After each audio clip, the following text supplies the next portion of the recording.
Good afternoon, replayers. Welcome. If you're a replayer, tap, tap, tap on the screen for hearts. And if you have a question on this topic and you didn't get a chance to ask it, make sure you find me on Twitter, same handle, and go ahead and ask me. So this is my series on Money Matters. And if you're new to me, my name is Joannazarach. I do a daily broadcast on money habits at 10 a.m. I'm trying to get this light to not shine for the mirror. I do a 10 a.m. broadcast Central Time every single day on money habits, where I talk to you about money habits, developing better money habits, sharing my tips and tricks on money management, on whatever you are in your journey to financial freedom, financial independence, or just financial predictability. And I am doing I decided to do twice a week because I think it's quite a bit to prepare and do. I'm doing two broadcasts a week on money matters, and I'm trying to do them around 5 o'clock, I think on a Tuesday and Friday. So that's my goal. 5 p.m. Central Time, Tuesday and Friday, I'm doing a Money Matters 101.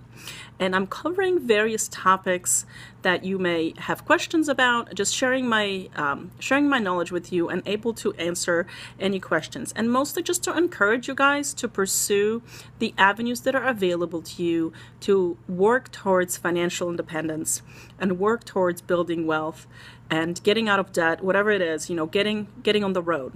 And one of the things that I've talked about that's really important is the impact of taxation on your take home and your net worth. And one of the things that I think most people, hesitate about, or just I don't feel like they're maybe as committed or as convinced, are retirement accounts. And I think a lot of people don't fully understand the impact of the retirement accounts that are available to them, and therefore they're not participating. So today what I want to cover is a little bit around just some basics. Talk about what an IRA is, that's an individual retirement account, who's eligible, why you should participate.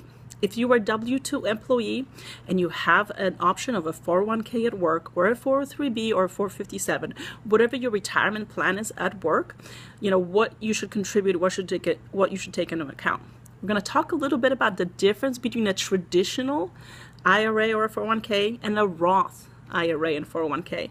And I think that there is a benefit to each one, and I think it's important to understand both of those and what the role they'll play today in your tax situation and in the future, because they do offer different benefits, as well as, if you have a pension, if you have Social Security, if you have any of those questions, we'll cover Social Security a little bit. I feel like Social Security is such an interesting program that's evolved over the last not that many years. It's not been even around for 100 years, right? It started in the 30s, and just some of the historical stuff and even the rates of contribution. No, it's not. Thank you so much. And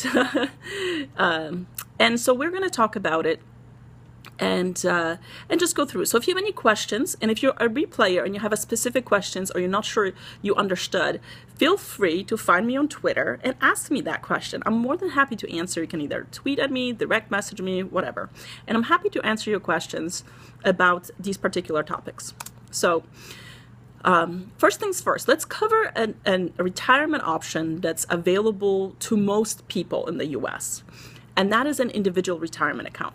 Now, I'd say it's available to most people, but you have to meet certain requirements if you're going to contribute to an IRA. So first of all, you have to have earned income or a spouse with earned income to be eligible to contribute to an individual retirement account. And that is your first threshold. So if you're not earning any income and you don't have a spouse, someone you're actually legally married to that has earned income, you're not going to be eligible to contribute. If you do have income, you can contribute up to that limit, or if you have a higher income, $5,500 a year is the contribution limit for IRA. So it's not a lot. It's not a huge amount, not as much as a 401k, but it is something that's open and accessible to people with earned income. So you may be earning an income through a W-2 or through self-employment. However you earn it, you are eligible to open a contribution open and contribute $5,500 a year. Now, And there's some caveats. So always read the fine print and really the deductibility. But if you have nothing else going on, like if your employer doesn't offer a plan, so for a lot of freelancers, this is like a great option to just get started with your retirement plans, because you don't have to set much up. You don't have to manage anything. It is really available. There's a lot of institutions that'll offer it for you, that'll house it for you. I use Vanguard. I always have. I recommend Vanguard just because they're the lowest cost and they're a very big provider. I think they have low cost index funds that are appropriate. So if you are 50 or older, you get like an extra catch-up contribution, but only until you're 70 and a half for traditional. So you get an extra $1,000. So if you're sort of if you're getting closer to retirement and you're looking to get caught up, your contribution limit is $6,500. Again, you have to have the earned income first. So that's we'll talk about the difference between Roth and IRA traditional, because they're not hugely, in terms of the accounts, they're not that much different from in the 401k Roth or traditional. But the contribution eligibility can be different. So first of all, if you have no other retirement plan and your IRA is the only source of retirement savings, you can contribute to a traditional IRA and deduct that amount from your taxes.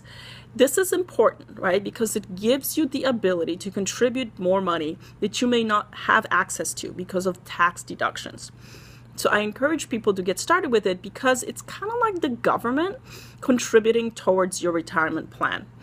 And that's really how you need to start thinking about it. It's not just, like the $5,500, when you deduct it, that means it frees up some of the cash that you otherwise would have paid for taxation into, back into your pocket. Now, so the traditional IRA, if you do not have, if you are not covered by a retirement plan at work, there is no limit on the modified AGI. That's adjusted gross income. So you can earn any amount of money and you can still deduct it. If you have a spouse, so as soon as you or your spouse have a retirement plan at work, so a 401k, 403b, etc., you have to just look up the tables and see where your income falls, because the cutoff starts at like $184,000. If you're married, filing jointly, income is at that, and one of you is covered. So you're gonna need to know if that would be the limit. If you are covered by a retirement plan at work and you want to have an IRA, you have a couple of choices. First of all, if you want a traditional IRA and you're still within the brackets, so again, you would just need to start looking up, and this is available on the IRS website, so you really want to look at that in the 2016 IRA contribution deduction limits. So look up the limits. For single, it's like $61,000. So if you're below that, if you're like well below that, there's no limits for your deduction. But if you're married, filing jointly, it's like $98,000. So that's, if you're kind of near those thresholds, you need to look up. And when you're doing your taxes, sometimes you just need to run it through or run it by someone and saying, look, do I qualify or not? You can always back out. You can always fix, like if you make a mistake, the IRS lets you fix it. They're like, oh, just take the deduction back out, So don't, I feel like people are way too cautious around these things. And like, oh, what if I'm not allowed to? Well, why don't you contribute? And if you're limited, then you can take it out or convert it, or don't take the deduction. That's the other thing that I think people don't take advantage of. If you do not qualify for a deduction on a traditional IRA, there's no income, there's no requirements whatsoever to contribute to a traditional IRA without deducting it. It's kind of a higher order thing. I would say before you do that, you should max out your 401k or any other retirement options, anything that's deductible first. So a Roth IRA, you don't get a deduction for a Roth IRA.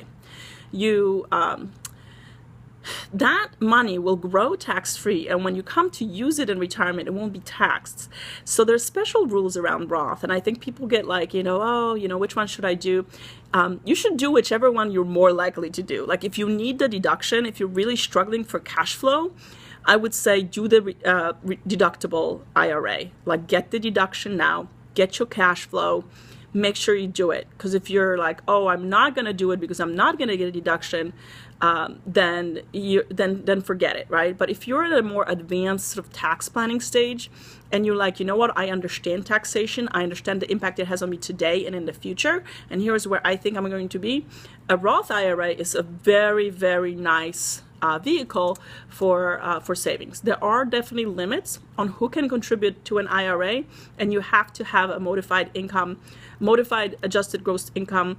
If you're married filing jointly, below 184. So that's the number you kind of have to think about. Married filing jointly, 184,000 is kind of a threshold for a couple different limits. And then single, it's 117,000 for Roth IRA. So these are things that you may need to make a decision on. Some of it is like, you know, it's a bit of gambling, and whatever you're going to do, whatever you're most likely to do, please do that, right? If you need the deduction, take the deduction. If you feel like, you know what, I'm banking on having more money in the future and I'm really trying to build my wealth, do the Roth if you qualify for it, right? And you can always do a non-deductible traditional IRA. So those are I would talk about IRAs first because they're available to more people. You do not have to have a plan at work to have an IRA. You don't have to do anything special. Anybody with earned income can open an IRA. One thing that I want to point out is that if you have children and they work and they earn some income, if you want to set them up for success, you can fund their IRA for them. It's going to be in their name and under their control, and I know some people don't like it, but them having earned income, even at a young age, like if they're 15, 16, 17, they maybe made a couple $1,000s on a summer job, you could open an IRA for them. And that's called a head start. If you want your kids to have a head start in life and you want to give them and plant that seed if you want to plant that seed early on to say, look, you earned the income. I'm not going to take it away from you. I'm not taking it away from you. I am giving you the opportunity to understand that I'm going to put this in for you because you qualify for this tax benefit that's out there. And I will get you, I will get you started. It is in their name. They do have access to it. If for some reason they decide down the line to cash it in, it's out of your hands. But it's a gift, and if you're setting your kids up for success, that's something you can do. All right, let's talk. And if I go off screen, that's because my phone died. I might have to plug in and get closer to the other side. Next thing I want to talk about is retirement plans at work. Yeah, you can definitely try to be like secretive and just keep putting money in it, right? Like you just can't be the owner. So technically it's theirs. They may have to sign something, but you're like, oh, it's for your bank. So yeah, you can definitely be sneaky about it, and then just tell them, hey, you know what, you have this 10 years later when they graduate from college, and you're like, well, in addition to your student loans, you've been putting away all your earnings over the years, and here's your $200,000 IRA. Good luck with retirement. So retirement plans at work. Most people, thank you for the hearts, appreciate it. Most people know or have heard, they maybe have a 401k, 403b, or 457 plan. These are all very similar. That's just that is just a tax code. People are like, oh, 401k. No one woke up one day, they're like, we shall call retirement plans 401k. They were like, we get to the page, this tax code's 401, and then the sub-bullet point K was some specialty item for wealthy people, and somehow it got adapted into it. You know why? Because it's cheaper than pensions. 401ks and 403bs and all that, they replaced a pension system that was really doing well, and I'm really paranoid that I'm going to lose my power. So let's see if I can do it from here. This may not be the best view, but we're going to try it. Okay. Let's see if this way works. Okay. So, all right. So 403, 401k, 403b, and 457 plans. All those plans, initially those plans weren't meant to be your retirement plans, but they became, I don't remember exactly when, like in the 80s, especially in the 90s, it became popular. Corporations realized that funding a pension system is going to be extremely expensive, and it's a liability. As people were living longer and longer, they were like, oh, screw it. Let's offer people a plan that doesn't give us any liability. And so you are self-funded from now on. And those plans can be great in theory, where you're like, yes, I'm going to keep all the money that I save and I'm going to invest over the years. And when I retire, I'm going to have a lot. Yes, that works. Only if you max out your 401k every single year and then some. The other thing you need to do when you do that, you need to learn how to invest, and you need to learn about investment fees and your investment options and how the hell you're going to distribute that. That's on you. That's no longer the like multi-million-dollar pension managers that used to like have this deep knowledge. That's every single one of you. That sucks, by the way, because there's not a ton of help out there. There are like plenty of people who are selling 401ks and, you know, telling you to do it, but there's not a lot of help accessible to the regular person in helping you figure out how much do you really need and how are you going to distribute it. We're like entering a 401k crisis, not in the contribution, which we're already in, but in the distribution mode. Okay, that was the bad news. The good news is you can do something about it, and you can participate in one of these really interesting experiments. But the mindset you have to have in order to succeed in this is that you have got to contribute the max. This comes into two places. One is when you're taking a salary with an employer, think about how much you need, how much more you need, because you are self-funding your retirement. They're no longer funding that. This is even more important if you're a freelancer or a business owner, because you are really self-funding a retirement. Like no one's even setting anything up for you. So super duper important. So 401k, a contribution limit is $18,000. Now, I know people talk about 3%, 5%. I don't care about that. You know what? Percentage. Try to max it out. This is so important. And I know it's hard. It's hard to be like, I'm living paycheck to paycheck. How am I going to max it out? So two things. One, most 401ks are traditional 401ks, and they are tax deductible. So you're going to get a tax deduction. You're going to get some help from federal government in your tax bracket, and every dollar that you contribute would have otherwise be taxed at your marginal tax rate. So we talked a little bit on my money habits about figuring out what your marginal tax rate is, right? So that's that last dollar that you earned this year was taxed at maximum at your marginal tax rate. When you put that last dollar into 401k, that's the contribution that the government's making into your account. So that's kind of how the deferred tax and tax advantaged accounts really capitalize on making those contributions, because the government is contributing alongside with you. You don't see it, but it's coming in terms of taxes. So it's super important to really take taxation and understand how it works and know that it's part of your strategy for retirement planning. So message is, please, if you're not already signed up for your 401k, for whatever retirement plan, sign up for it. Max it out until it hurts. Or max it out, like come in with mentality of, I'm going to max it out. And if you can't, because you're like, oh crap, I got other things, you know, I've got this debt to pay down. If you get credit card debt, I know it's going to be the first thing you need to do. You need to figure out how to pay it off, because no return is going to get you 29% interest that you're paying on your credit card. So you really need to, but the next thing is taxation. So if you have your credit card debt done with, you're living below your means, you're spending less than you're earning, you've got to just put as much as you can. If it hurts, that's when you know. And if you're in a position, if you've gotten to a point in your life where you're earning a six-figure income because you've got the experience and the skill set, for God's sake, live on less. Put all the money away. If you're a business owner, you're self-employed, I would strongly encourage you. That's me being nice. Like, for God's sake, open a solo 401k. That is the best source of tax strategy that I've ever seen. Because as a business owner, not only can you do an individual 401k employee contribution, you can do an employer, because you're your own employer. And all of a sudden, you can put 25% of your profits up to, I think a total, it's like in the 50,000. Think about it. Think about the government's contribution to lowering your tax bill so you can keep that money for yourself. Have a little bit of discipline, have a little bit of savings. The government's going to help you build up your net worth, build up your pie. So I think that's 41343B. Okay, so if you're age 50 or older, those contribution limits go up. So be ready, right? So if you're struggling with 18,000 and maybe you're in your 40s, you've got to like challenge yourself to do the max. And then you're going to do $6,000 extra you can put in towards your employee contribution if you're just in a traditional 401k plan through your employer.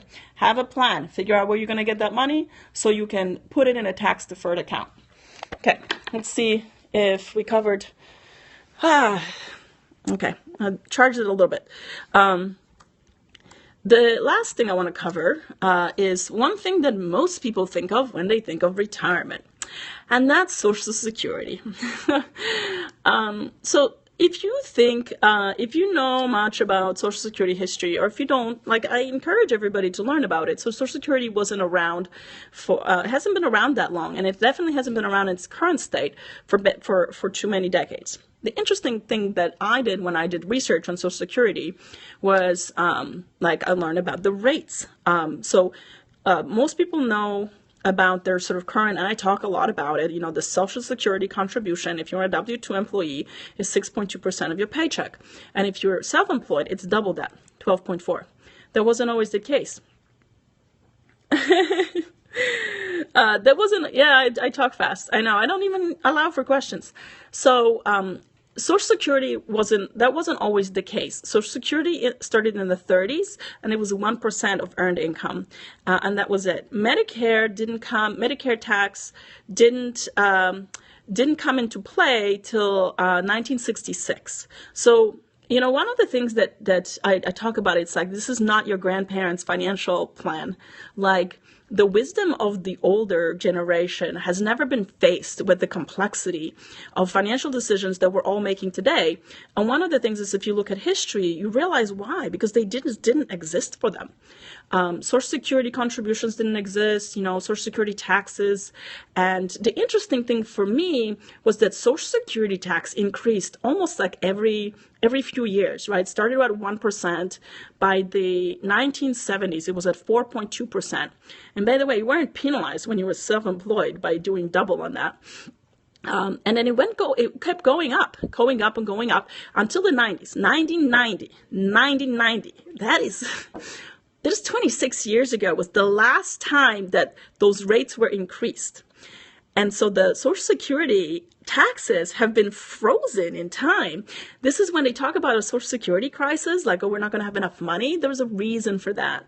Because as high as it seems, it actually, if you projected it forward, it should have been higher. Anyway, that's the contribution part of that. Most people realize Social Security is just something you pay into this big pool and someone else administers it, right?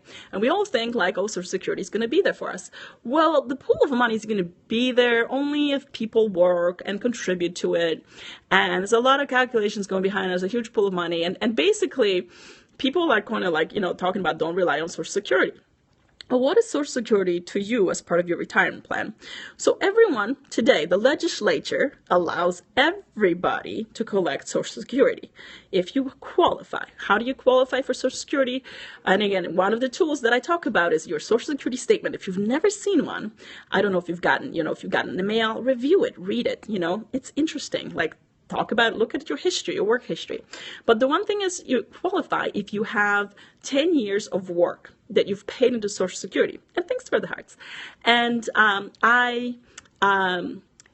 so after 10 years or 40 quarters, it doesn't have to be 10 years continuous. It's not like a pension where you have to be with the company. You just have to have earned income that was subject to Social Security for 40 quarters during your lifetime. And then you're it's a yes or no. So if you have 39 quarters, it's a no. So you got to get to 40 quarters. It's a good goal to be hey, I have something there. It's going to be there. If you're married to someone for 10 years, because that's hard labor for those of us that are married or have been married, hard labor for 10 years, and you have a spouse that earned and you didn't, you're qualified for spousal benefits. So that's also important. So there's two ways to qualify. You either earn, or you earn through earning, you actually earn the money, or you're married to someone that earned it, but it has to be 10 years, either one. And marriage, unlike work history, has to be continuous for most people. There's a complex calculation that determines the payment you will receive. And, I'm not going to go into like Social Security, like 62 or 65. I'm of the mindset, like, you should try to max that out. You should wait till you're 70. You should work till you can no longer stand, or you work in a sitting down job. Find something that you can earn income on and try to work that. Try to defer it. That's my personal opinion. I know it doesn't work for everybody. Like if you're ill and you're not going to live a long time, it might be better to collect early. But my goal is to live a really long time, I hope. And so I'm gonna do that last. So that's the little Social Security. Social Security is only cover a fraction of your expenses. Like I think the maximum Social Security right now payment is like, it's around it's a little over $3,000. So that's like $36,000. I mean, I know it's not taxed, but you'll make on it. You'll pay rent. You won't pay for a nursing home. But it's just like aspire for more. That's why all of those, if you have a pension, by the way, if you're one of the lucky people, and I've consulted for some corporations that have pension programs, and I was like, you people don't know how lucky you are that you have a pension. I've never worked for anywhere where I've had a pension. But if you're a state worker, a government worker, or a worker for like a mining corporation, for example, so some corporations still have pension. If you have that, like, consider yourself lucky.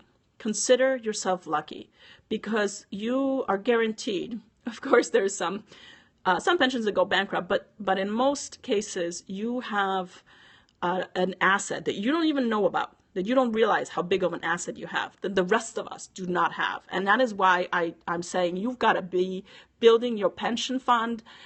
You've got to be building up your asset, and you've got to use all the tools in your toolkit available to do retirement. So to recap, IRAs available for mostly everybody with earned income. Open one up now. You have one and you can't qualify for one? Do you have a child that earned income? Open one for them. Do you have a brother or sister or anybody else that hasn't, get people talking about money, encourage each other to do the right things. If you have an employer plan, employer-sponsored plan, a 401k, 403b, whatever, start contributing. Put yourself as the goal being the max, not 3%, not 5%, not 10%. Get in a mindset that you want to know what the maximum is. It's 18,000 this year. That should be your goal. Right off the bat, figure it out, make it happen. And then if you're self-employed, by the way, that's really the way to go.